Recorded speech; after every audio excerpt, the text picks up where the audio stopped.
Immunisation રસીકરણ એટલે શું? તો કે રસીકરણ એટલે કે આપણને નોર્મલી કોઈ પણ વાયરસ, બેક્ટેરિયા એનો ચેપ લાગે તો એનાથી રોગ થાય. તો આ જે રોગ હોય એનાથી બચવા માટે જ્યારે બાળપણમાં કે કોઈ પણ પ્રેગ્નેન્ટ સગર્ભાવસ્થા હોય ત્યારે રસી આપે. તો રસી કઈ રીતના હોય? તો કે એ શરીરમાં રોગ પ્રતિકારકતા ઉત્પન્ન કરે અને બેક્ટેરિયા અને વાયરસ સામે રોગ છે એને રોગ પેદા કરવાની ક્ષમતા ઘટાડી દે. પછી તો કે રસીકરણ શબ્દ પહેલી વાર કોને આપ્યો? તો કે એ એડવર્ડ જેનર જે છે એને રસીકરણ શબ્દ સૌપ્રથમ વાર પહેલી વાર આપ્યો. આ પૂછાઈ શકે તમારે. પછી તો કે રસીકરણમાં વેક્સિન કોઈ પણ આપે રસી એટલે એન્ટીબોડી ઉત્પન્ન કરે અને એન્ટીબોડી હોય ભવિષ્યમાં જ્યારે બીજી વાર એ જ બેક્ટેરિયા કે વાયરસ જ્યારે આક્રમણ કરશે તો શું કરશે? તો કે આ એન્ટીબોડી આપણા શરીરમાં સ્ટોર હશે એટલે કે સંગ્રહ થયેલા છે. તો એ બીજી વાર છે એ રક્ષણ આપશે આપણને. ઓકે. તો કે રસીના પ્રકારો. તો કે રસીના પ્રકારો કયા કયા હોય? તો કે એ ત્રણ પ્રકારની રસી હોય. જીવંત, મૃત અને ટોક્ઝોઇડ કહેવાય. ટોક્ઝોઇડને ગુજરાતીમાં લખીને આપી દે. એનું આમ બહુ કંઈ આપણે ગણી ન કે એનું ગુજરાતી, પણ અહીંયા મિક્સ રસી કહી શકાય. પછી આ રસી બેક્ટેરિયા જો જીવંત છે એ રસી કઈ રીતના હોય? તો કે કોઈ પણ બેક્ટેરિયા અને વાયરસ હોય એને જીવંત જ હોય પણ એને શું કરી નાખે? એની રોગ પેદા કરવાની ક્ષમતા છે જે એ ઓછી કરી દેશે, ઘટાડી દેશે. પછી તો કે રોગ પેદા કરવાની ક્ષમતા ઘટાડી દે. પછી જ્યારે બીજી વાર બેક્ટેરિયા અને વાયરસ આક્રમણ કરે તો આ જે એન્ટીબોડી બન્યા હોય એ જ રક્ષણ આપે. અને એના માટે ટ્રીક છે કે બોય ક્રાઇમ. શું ટ્રીક છે? આ તમારે બસ આ યાદ રાખવાનું. અને આ મોસ્ટ આઈએમપી છે, આ પૂછાઈ શકે કે બોય ક્રાઇમ. તો કે બોય માટે બીસીજી, બી માટે બીસીજી એટલે ક્ષય. આ પણ બહુ આઈએમપી છે. પછી ઓપીવી, ઓપીવી એટલે પોલિયો માટે જે વેક્સિન આપે એને ઓપીવી કહેવાય. ઓપીવી હોય મોઢા દ્વારા આપે, મોં વડે આપે અને 2 ટીપા આપે. વાય એટલે યલો ફીવરનું આમ તો ગુજરાતી આપણે ન કંઈ કહી શકીએ, તમને એ ગુજરાતીમાં જ લખીને આપી દે, પણ અત્યારે આપણે અહીંયા પીળો તાવ રાખ્યું છે. પછી સી એટલે ચિકન પોક્સ એટલે અછબડા થાય. આ તમારે યાદ રાખવાનું છે. પછી આ છે બીસીજી સય, એ બહુ વધારે એ ખાસ પૂછાઈ શકે. પછી આર એટલે રોટાવાયરસ એક પ્રકારે ઝાડા કરાવતી વાયરસ છે. પછી ઇન્ફ્લુએન્ઝા, આઈ એટલે ઇન્ફ્લુએન્ઝા, એમ એટલે એમએમઆર એટલે ઓરી રૂબેલા. એના માટે જે છે એ વેક્સિન છે. આ કઈ વેક્સિન કેના માટે હોય યાદ રાખવાનું. અને ઈ એટલે એપિડેમિક ટાઇફસ. એ એટલું ઇમ્પોર્ટન્સ નથી, એટલે આજે હું પોઈન્ટ કહેતી જાઉં, એ યાદ રાખો તો એ ઘણું છે. એક્સ્ટ્રા યાદ રાખવું હોય તો ઈચ્છા. પછી કઈ છે? તો કે મૃત વેક્સિન. તો કે મૃત વેક્સિન એટલે એને કિલ્ડ વેક્સિન નહીં કહેવાય. અને એમાં શું હોય? તો કે મૃત વેક્સિન કઈ રીતના બનાવે? તો કે બેક્ટેરિયા અને વાયરસ હોય ને શું કરે? તો કે કોઈ પણ ગરમી આપીને કેમિકલ અથવા રેડિયેશનથી શું કરી નાખે? બેક્ટેરિયાને મૃત બનાવી દે અને જેને પછી શરીરમાં દાખલ કરી દે. એટલે એ એક પ્રકારનું મૃત કરીને બેક્ટેરિયાને એને મૃત કરીને વેક્સિન આપે. પણ જે જીવંત હતી એમાં શું કરતા હતા? તો કે એમાં છે ને જે રસી છે એનો બેક્ટેરિયા અને વાયરસને ઓછા રોગ ઉત્પન્ન કરે એવા બનાવતા હતા. પણ અહીંયા તો સાવ મૃત જ બનાવી દે છે, ઓછા. પછી છે કે રસી છે તો કે આમાં મૃત રસી હોય ને એમાં એક આઈપીવી, એ ખાસ યાદ રાખજો. આઈપીવી એટલે પોલિયો માટે જ છે. જેમ ઓપીવી પોલિયો માટે હતું એમ આઈપીવી પોલિયો માટે જ છે. પણ આ આઈપીવી ઇનએક્ટિવેટેડ પોલિયો વેક્સિન, આ એનું ફૂલ ફોર્મ યાદ રાખવાનું જ છે. આગળ મેં નોટમાં એડ કરી દીધું છે, અત્યારે આ પોઈન્ટ યાદ રાખજો. અને આઈપીવી છે એ મૃત છે, જ્યારે ઓપીવી એટલે કે જે મોં વડે આપે છે એ જીવંત રસી છે. આ ખાસ યાદ રાખજો. પછી આના માટે પણ આપણે આપેલું છે જાપાન કી ખીર હીર, આટલું યાદ રાખો. એટલે જાપાનીઝ ઇન્સેફેલાઇટિસ. આ તમારે ગુજરાતીમાં લખીને આપી શકે, પણ તમે યાદ રાખી શકો તો રાખવાનું, બાકી જે હું પોઈન્ટ કહેતી જાઉં એ તો યાદ રાખવાના છે. પછી જેમ કે કી એટલે કિલ્ડ પોલિયો એટલે કે IPV. જો આ IMP છે એટલે હું જે કહેતી જાઉં એ તો યાદ રાખવાનું છે, બીજું એક્સ્ટ્રા તો નહીં રાખો તો ચાલશે. પછી ખીર એટલે કેન્સર ફોરેસ્ટ ડિઝીઝ, એ એટલું નથી ઇમ્પોર્ટન્ટ. પછી H એટલે હિપેટાઇટિસ B, આ યાદ રાખવાનું છે. અને હિપેટાઇટિસ B છે એ કેવી તો કે પછી કયું છે ઇન્ફ્લુએન્ઝા. ઇન્ફ્લુએન્ઝા વાયરસ છે, આપણે આવ્યો તો ઇન્ફ્લુએન્ઝાનો વચ્ચે રોગચાળો ફેલાણો તો એ જ વાયરસ છે. અને R એટલે હડકવા, રેબિસ. હડકવાને ઇંગ્લિશમાં રેબિસ કહેવાય, એના માટે R છે. પછી છે ટોક્ઝોઇડ. ટોક્ઝોઇડ એટલે શું હોય તો કે બેક્ટેરિયા હોય એ છે ને એક પ્રકારે ઝેર ઉત્પન્ન કરતા હોય, તો આ ઝેર હોય ને એને ઓછું ઝેરી બનાવી દે અને એ જ ઝેરને શરીરમાં દાખલ કરી દેવામાં આવે, એને ટોક્ઝોઇડ કહેવાય. આ પૂછાય કે આમાંથી કોણ ટોક્ઝોઇડ હોય, એટલે કે તો એ તમને ગુજરાતીમાં ટોક્ઝોઇડ લખીને આપ્યું હોય તો તમારે કઈ રીતના આ ખાસ યાદ રાખવાનું છે કે એક તો ટોક્ઝોઇડ હોય એ કેના માટે હોય, એક તો ધનુર એટલે કે ટીટેનસ માટે હોય, અને એક તો ડિફ્થેરિયા માટે એટલે ગળસૂઠો. પણ તમને ઇંગ્લિશમાં જ નામ આપે તો તમારે આમાં ઇંગ્લિશના નામ યાદ રાખી લેવાના છે. પછી છે રસી આપવાની પદ્ધતિ. તો કે હવે આ જે રસી છે એ આપણે આપવા આવતા હોય હેલ્થ વર્કર કે ફિમેલ હેલ્થ વર્કર હોય કે કોઈ પણ હોય તો એ કઈ રીતના આપે, તો કે રસી હોય એ છે ને એક સેકન્ડ, ઓકે હા, જો રસી આપવાની હોય એની ટોટલ 4 પદ્ધતિ હોય. એક તો જો મોં વડે આપે. મોં વડે મેં આગળ એક એક્ઝામ્પલ કીધું કે OPV એટલે કે ઓરલ પોલિયો વેક્સિન. આના ફૂલ ફોર્મ યાદ રાખી લેવાના, આવું પૂછાઈ શકે. ઓરલ પોલિયો વેક્સિન છે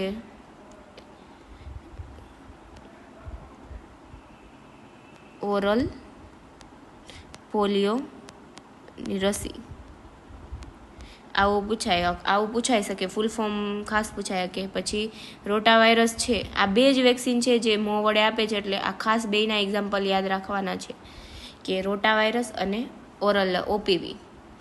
પછી છે IPV છે એ કયા પ્રકારની રસી છે, જો આવો ક્વેશ્ચન પૂછાય કે એટલે આપણે અહીંયા ક્વેશ્ચન પણ 1-2 એડ કરી દીધા છે. જો IPV કયા પ્રકારની રસી છે તો કે મૃત રસી કહેવાય, કિલ્ડ, અને એનું ફૂલ ફોર્મ પણ પૂછાય કે ઇનએક્ટિવેટેડ પોલિયો વેક્સિન. પછી હિપેટાઇટિસ છે તો હિપેટાઇટિસ B છે એ કેમાં હતી, તો એ આપણને આગળ યાદ છે કે મૃત હતી, એ એક પૂછાય કે. અને જો આ એક પૂછાય કે એટલે આપણે રાખ્યું છે કે એ રિકોમ્બિનેન્ટ કહેવાય. રિકોમ્બિનેન્ટ એટલે જો તમારે એનો અર્થ જ જાણવો હોય તો રિકોમ્બિનેન્ટ એટલે કે એમાં કોઈ પણ 1 કે 2 બેક્ટેરિયા હોય એને સંયુક્ત કરીને જે રસી બનાવી હોય એ ઇમ્પોર્ટન્ટ નથી, પણ આ શબ્દ યાદ રાખો તો સારું રહે, રિકોમ્બિનેન્ટ એમ. પછી કોલ્ડ ચેઇન. જો કોલ્ડ ચેઇનમાંથી પણ ક્વેશ્ચન આવી શકે, એટલે આપણે અહીંયા ટોપિક વાઇઝ જ તે કરાવવાનું છે. અત્યારે આપણે કોલ્ડ ચેઇન રસી આપવાની પદ્ધતિની આપણે કરી લઈએ. પછી આપણે જે ઇમ્યુનાઇઝેશન શેડ્યુલ છે એ હું આખું તમને અલગ જ લેક્ચરમાં કરાવી દઈશ. તો પહેલાં આપણે જે એની રસી આપવાની પદ્ધતિ છે એ બહુ વધારે ઇમ્પોર્ટન્ટ છે, તો એ આપણે પહેલાં કરી લઈએ. જો રસી આપવામાં ટોટલ મુખ્યત્વે 4 પદ્ધતિઓ. એક તો જો ઓરલ હોય, મોં વડે આપવાની, તો એ મેં તમને કીધું કે ઓરલ પોલિયો વેક્સિન એટલે કે આ OPV અને રોટા વાયરસ હોય. પછી છે સ્નાયુમાં આપે.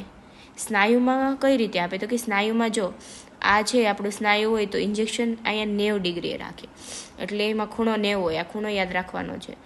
અને સ્નાયુમાં કઈ વેક્સિન આપે તો આગળ હું ઉદાહરણ કહું તો આ બહુ જ IMP છે કે રસી આપવાની પદ્ધતિ કે કેમાં આપી શકાય. સ્નાયુમાં, મોં વડે, ચામડીની નીચે અને ચામડીના ઉપરના પડમાં, આ 4 પદ્ધતિ છે. અને પછી કયા ખૂણે આપે અને એના ઉદાહરણ, આ બહુ બધા IMP છે, એટલે આ તો તમારે ગોખી જ લેવાનું છે. જો આ જુઓ તમે, આ આપણે લીધું છે. આમાં ધારો કે મેં તમને અત્યારે કીધું કે આ મસ્ક્યુલર, ઇન્ટ્રામસ્ક્યુલર એટલે કેવું સ્નાયુમાં આપે, સ્નાયુમાં એટલે જો આયા 90 ડિગ્રીનો ખૂણો બને છે, તો એ યાદ રાખવાનું છે કે સ્નાયુમાં આપે તો 90 ડિગ્રીનો ખૂણો હોય. અને એના એક એક્ઝામ્પલ જે હું તમને આગળનો લેક્ચર મારો ઇમ્યુનાઇઝેશન શેડ્યુલ આવશે એમાં હું તમને એક્ઝામ્પલ કરાવી દઈશ. તો હવે બીજું છે ઓરલ એટલે કે મોં વડે, એ તો મેં તમને કીધું. હવે જો આગળ કયું છે તો કે આગળ બીજા કયા કયા રૂટ હોય તો કે ચામડીની નીચે આપે. ચામડીની નીચે એટલે કે જો આ સબક્યુટેનિયસ મેં લખ્યું છે એટલે ચામડીની નીચે. ચામડી નીચે એટલે ખૂણો કેટલો હોય 45. એ યાદ રાખવાનું અને એના એક્ઝામ્પલ હું ઉદાહરણ છે એ આગળના ઓલામાં કહી દઈશ. પછી છે પછી આપણે કયું હવે એક જ વધ્યું તો જે છે ચામડીના પ્રથમ પડમાં એટલે કે એ 15 ડિગ્રીના ખૂણે આપે. એટલે કે આમાં જોઈએ તો જો આ ચામડીના પ્રથમ પડમાં છે અને આનો ખૂણો કેટલો છે 15 ડિગ્રી. પછી જો આ જે ચામડીના પ્રથમ પડમાં એટલે કે એને ઇન્ટ્રાડર્મલ કહેવાય. જો ઇંગ્લિશમાં યાદ રહે તો રાખવાની ટ્રાય કરવાની, બાકી ગુજરાતીમાં યાદ રાખી લેવાનું.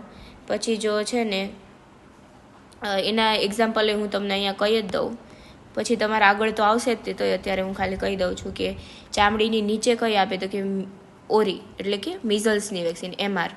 ઓરી અને MR એ તો યાદ રાખવાનું જ છે કારણ કે એ પૂછાઈ શકે. અને BCG સહી તો એ ક્યાં આપે તો કે ચામડીના પ્રથમ પડમાં.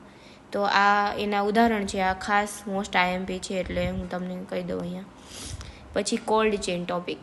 કોલ્ડ ચેઇન એટલે થાય શું તો કે કોલ્ડ ચેઇન એટલે કે રસીઓને યોગ્ય તાપમાનમાં સંગ્રહ, પરિવહન અને વિતરણ કરવાની સતત પ્રક્રિયાને કોલ્ડ ચેઇન કહે છે. રસી છે એ બહુ આમ સેન્સિટિવ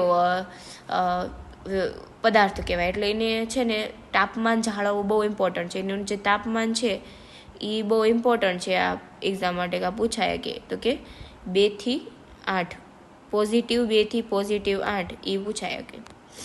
પછી કોલ્ડ ચેઇનનો હેતુ શું છે તો ઘણાને કોલ્ડ ચેઇન એટલે શું એ તમારે સમજવું હોય. તો એના હેતુ શું છે તો કે રસીની શક્તિ જાળવવી એટલે કે રસીનું કેટલી આ રસી આપ્યો આટલા ડોઝ આપ્યો તો એ કામ કરશે તો એ ડોઝ જાળવવો એની શક્તિ, એના માટે કોલ્ડ ચેઇન વપરાય. પછી રસી ખરાબ થવાની બચાવવાની એટલે કે હવે આપણે મોસ્ટ ઓફ બધી વસ્તુ ફ્રીજમાં રાખતા હોય એવી જ રીતના રસીને પણ આપણે તાપમાન જાળવવું પડે એટલે ખરાબ ન થાય, બગડી ન જાય એના માટે. અને આ બહુ જ ઇમ્પોર્ટન્ટ છે. પછી એની અસરકારકતા જાળવવી એટલે કે એને કામ કરી શકે એવી રાખવી, એના માટે આ એના હેતુ છે. આવા તમને ધારો કે વિધાન વાક્ય બનાવી દે તો તમને આવું ખબર હોય તો આવડી જાય. પછી કોલ્ડ ચેઇનના ઘટકો એટલે કે કોલ્ડ ચેઇન એટલે શું તો કે રાજ્ય હોય, જિલ્લો હોય, PHC હોય, સબ સેન્ટર હોય, અહીંયા અલગ અલગ જગ્યાએ રસી પહેલાં બની જ્યાં બનતી હતી ત્યાંથી રાજ્ય લેવલે પહોંચાડે. પછી તો રાજ્ય લેવલે પહોંચાડી હોય તો એમાં ફ્રીઝર હોય અને કુલર હોય. તો કે આ જે ફ્રીઝર અને કુલર છે એ રાજ્ય લેવલે હોય એવું પૂછાઈ શકે. અને તાપમાન તો બધે તમે જોઈ લો, તાપમાન તો બધે સેમ જ છે. તાપમાન છે એ બધે 2 થી 8 જ છે એટલે એ તો યાદ રાખવા નથી. પણ જો રાજ્ય લેવલે એનો સંગ્રહ કરવાનો સમયગાળો 3 મહિના હોય. પછી જિલ્લો તો કે જિલ્લામાં આઇસલેન્ડ રેફ્રિજરેટર હોય. જો આઇસલેન્ડ રેફ્રિજરેટર એટલે આ જે ફોટો અત્યારે બતાય છે એને આઇસલેન્ડ રેફ્રિજરેટર કહેવાય એટલે ILR. જો આ ખાસ આ પૂછાય કે આઇસલેન્ડ રેફ્રિજરેટર શું કામ હોય, રસીના સંગ્રહ માટે હોય. એનું તાપમાન 2 સેલ્સિયસથી 8 હોય, 8 સેલ્સિયસ હોય એ પૂછાય કે. પછી તો કે આમાં છે એમાં કોઈ બીજા રસી સિવાયના આપણે ધારો કે PHC CHCમાં પડ્યું હોય તો એમાં બીજા કોઈ ખોરાકને એવું વધારાનો સામાન સંગ્રહ ન કરી શકાય તો એવું વિધાન પણ પૂછી શકે. તો એવું નોર્મલ વસ્તુ આપણને એ આપણે જાતે ખબર હોવી જોઈએ.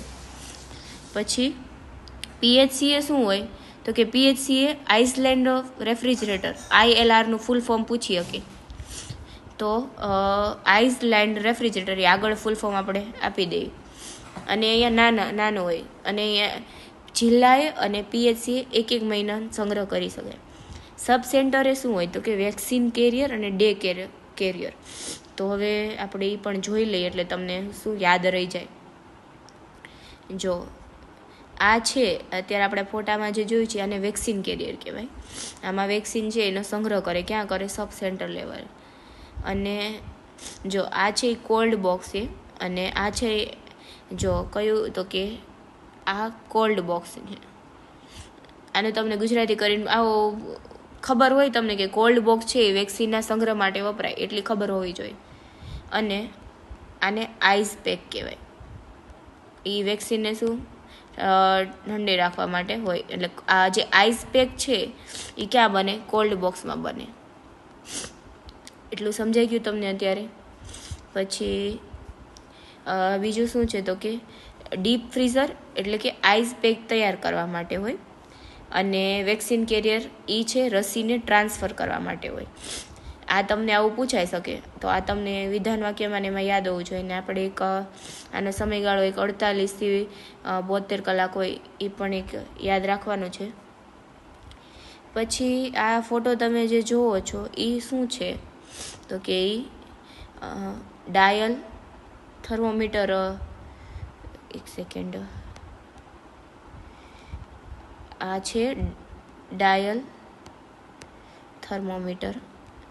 તો તમને છે ને આવું પૂછે કે વેક્સિનનું તાપમાન માપવા માટે શું વપરાય? તો કે ડાયલ થર્મોમીટર વપરાય. એ આઇસલેન્ડ રેફ્રિજરેટર છે તો કે આમાં છે ને એ રાખ્યું હોય, અહીંયા વચ્ચોવચ્ચ રાખ્યું હોય. પછી હવે આપણે જોઈએ કે રસી છે તો કે એમાં તાપમાન કઈ રીતનું હોય? તો કે નોર્મલી બધાનું +2 થી +8 જ હોય, પણ અમુક અપવાદ તો હોય જ તે. અપવાદ તો બધે હોય જ તે. એટલે આપણે જોઈએ ઓપીવી માટે છે ને જો -15 થી -25 છે. જો આટલું ડીપમાં આપણે થોડુંક વધારે તો નોલેજ હોય તો સારું, 10%. એટલે અહીંયા આપણે લીધું છે.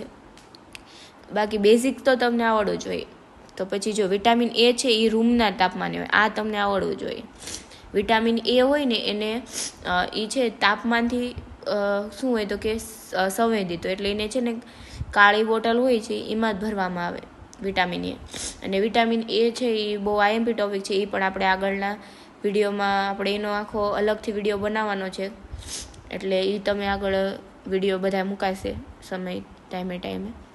પછી યલો ફીવર છે એનો પણ અપવાદ છે, એટલે આપણે અહીંયા લખી દીધું છે, પણ એ તમારે યાદ રાખવું હોય તો રાખી લેવાનું. પછી જો ફ્રીજ હોય, આપણે આ ફ્રીજ જે જોયું એમાં જો અહીંયા તમે જોઈ શકો કે બધી વેક્સિનનો કંઈક આમ ક્રમ રાખેલો છે. તો આ શું કામ રાખ્યું છે જો એ હું તમને સમજાવું તો જો આ જે છે ને આ બોક્સ, આ ફ્રીજ છે, ફ્રીજ ટાઈપનો, આપણે કેમ આઈસ્ક્રીમ મૂકવાનો ફ્રીજ આવે એવું જ આ ફ્રીજ છે. તો એ ફ્રીજમાં છે ને આ જો રસી મૂકેલી છે, તો જો આ રસીનો લાઈમ ક્રમ હોય, આ ક્રમ પ્રમાણે જ મૂકવી પડે. આ ક્રમ બદલાવો ન જોઈએ. આ બહુ મહત્વની વસ્તુ છે. એટલે હું તમને અત્યારે કહી દઉં, તમને ખબર હોવી આ જરૂરી વસ્તુ છે. એટલે જો અહીંયા છે ને જો આ ડાયલ્યુએન્ટ એટલે શું થાય તો કે રસી હોય ને એમાં છે ને રસીને અમુક રસી હોય જેને ડાયલ્યુએન્ટ એટલે કે દ્રાવ્ય કરવી પડે, તો એ ડાયલ્યુએન્ટ છે. તો એ સૌથી ઉપર રાખે. તમને ગુજરાતીમાં ડાયલ્યુએન્ટ લખીને આપી દે કે ફ્રીઝર, આઈસ લાઇન્ડ એટલે કે ફ્રીઝર, એ એમાં સૌથી ઉપર હોય. તો આવું પૂછી શકે તો આ તમને ખબર હોય તો સારું. પછી હિપેટાઇટિસ બી, પેન્ટાવેલેન્ટ, ડીપીટી, આઈપીવી અને આ ટીટી, આ બધી વેક્સિન છે. હું તમને આગળ બધી રસી ભણાવવાની જ છું. એટલે અત્યારે તમને ખબર પડે કે આ ફ્રીજમાં ઉપર શું કામ છે. તો કે જો આ ઉપર રાખશું તો કે આને જો વધારે પડતું તાપમાન આપો ને તમે તો એના માટે નથી સારું. એટલે આને ઉપર રાખી છે. અને જે રસી આ તમને નીચે દેખાય છે ને એ બધાય છે એ જો એને વધારે પડતી ગરમી મળે ને તો એને નુકસાન કરે. એટલે છે ને આને ગરમી હોય તો આ નુકસાન થાય. એટલે આને ફ્રીજમાં નીચે રાખી. એટલે નીચે ફ્રીજ વધારે ઠંડુ હોય એટલે હે ને નીચે રાખી. તો આના એક્ઝામ્પલ આ ઉદાહરણ હોય તો તમે 2-4 યાદ રાખી લો. એટલે અહીંયા આપણે ક્રમ આપી જ દીધો છે, નોટ્સમાં બધું મળી જ જાય છે તમને. કે જો ફ્રીજમાં પહેલાં અંદર મૂકે તે રસી પહેલાં વપરાય. એટલે આ એક છે કે જે પહેલાં મૂકી હોય એ પહેલાં વાપરી નાખવાની. આ તમને આવું વિધાનમાં પૂછ્યું કે એટલે આપણે અહીંયા બધું લખી દીધું છે. પછી જો અહીંયા હિપેટાઇટિસ ફ્રીજમાં છે કઈ રસી ઉપર રાખે તો કે જે હે ને રસી છે ફ્રીજમાં વધારે ઠંડકથી નુકસાન થતી હોય ને બધી, તો હિપેટાઇટિસ, પેન્ટાવેલેન્ટ, ડીપીટી, આઈપીવી અને ટીટી આ તમારે યાદ રાખવું પડશે. એ છે એ ફ્રીજ સંવેદન, જો આવો શબ્દ વાપરે તો તમને ખબર હોવી જોઈએ કે કઈ રસી ફ્રીજ સંવેદન છે ને ફ્રીજમાં ઉપર રાખે છે. આવા શબ્દ વાપરી શકે એટલે એ તમને ખબર હોવી જોઈએ. પછી આ પણ એવી જ રીતના કઈ રસી નીચે રાખવામાં આવે અને જે તાપમાનથી સંવેદિત છે તો એના ઉદાહરણ તમને ખબર હોવા જોઈએ. આઈએમપી છે, આ આઈએમપી છે. પછી છે ILR એટલે કે આઈસ લાઇન રેફ્રિજરેટર. હું આ બધા ફૂલ ફોર્મ છે વારી ઘડીએ શું કામ બોલું છું તો કે તમને યાદ રહી જાય એટલે, કારણ કે આવું બધું બહુ પૂછાતું હોય છે એટલા માટે. પછી જો આઈસ લાઇન રેફ્રિજરેટર એમાં આપણે આગળ વાત કરીએ એમ કે એનું તાપમાન માપવા માટે ડાયલ થર્મોમીટર આપણે અહીંયા જે ફોટો જોયો એ જ વપરાય છે. પછી છે દિવસમાં 2 વાર તાપમાન નોંધવામાં આવે. રસીનું તાપમાન દિવસમાં 2 વાર નોંધવામાં આવે આવું પૂછાઈ શકે. પછી આઈસ લાઇન રેફ્રિજરેટર છે એમાં કોઈ પણ બીજી વસ્તુ રાખવાની નથી. પછી રસીની એક્સપાયરી ડેટ ખાસ જોવી, આ બહુ જ વધારે ઇમ્પોર્ટન્ટ મહત્ત્વની વસ્તુ છે. એવું પૂછીએ કે કઈ રસી ન વાપરી શકાય, એવું પૂછે તો કે જેની એક્સપાયરી ડેટ જતી રહી છે એ ન વાપરી શકાય. પછી જે આપણે રેફ્રિજરેટર જોયું, આપણે આ જે જોયું એને શું આપવું પડે તો કે વીજળી ઇલેક્ટ્રિસિટીની જરૂર પડે, તો એના પાવર વિશે થોડીક વાત કરી લઈએ. તો એને છે ને 8 કલાક જો તમે પાવર આપો 240 વોલ્ટથી 8 કલાકનો પાવર આપો ને તો એ 24 કલાક કામ કરે. એટલું તમને યાદ રહી જાય તો ઘણું. પછી વેક્સિન કેરિયર અને ડે કેરિયર એટલે કે આપણે જોવો છો આને શું કહેવાય, વેક્સિન કેરિયર કહેવાય. તો એમાં છે ને તમે 4 આઈસ પેક એટલે આવડા જે છે આ આઈસ પેક છે. તો કે આ જે વેક્સિન કેરિયર છે એમાં કેટલા તો કે 4 આઈસ પેક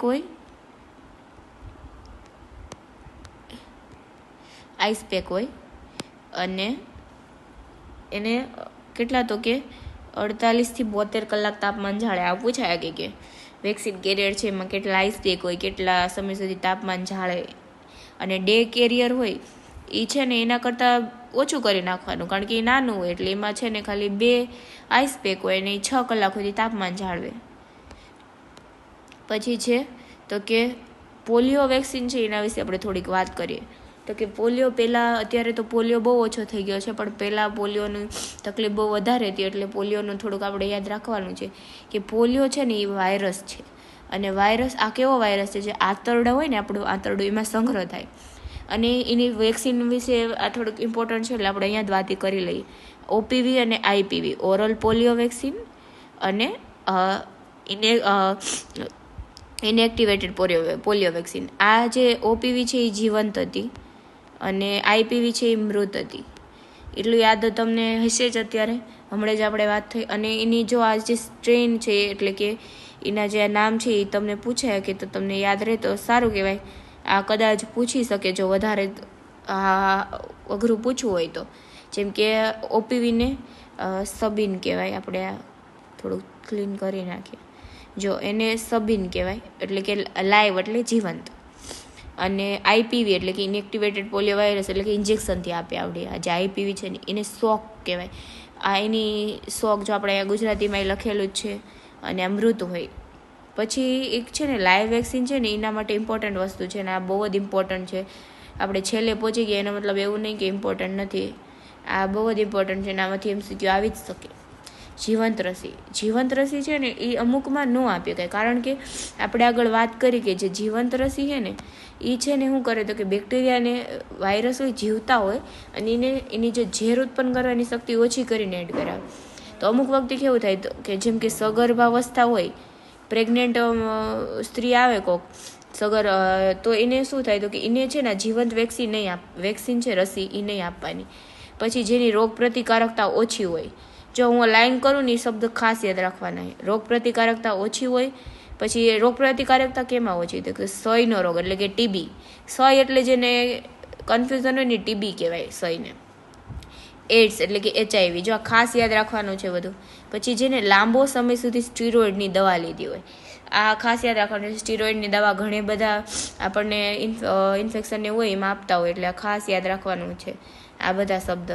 પછી જીવંત રસી આમાં ન આપી શકાય, કેમાં ન આપી શકાય. અને જીવંત રસીને હંમેશા 4 અઠવાડિયાના સમયગાળે જ આપવાની છે. એટલે કે એક જીવંત રસીનો 1 ડોઝ આપી દીધો હોય ને તો બીજો ડોઝ હંમેશા 4 અઠવાડિયાના સમયાંતરે જ આપવાની છે. તો તમને બધું સમજાઈ ગયું હશે. જો કોઈ પણ ડાઉટ હોય તો તમે પૂછી શકો છો, કોમેન્ટમાં પૂછી શકો છો.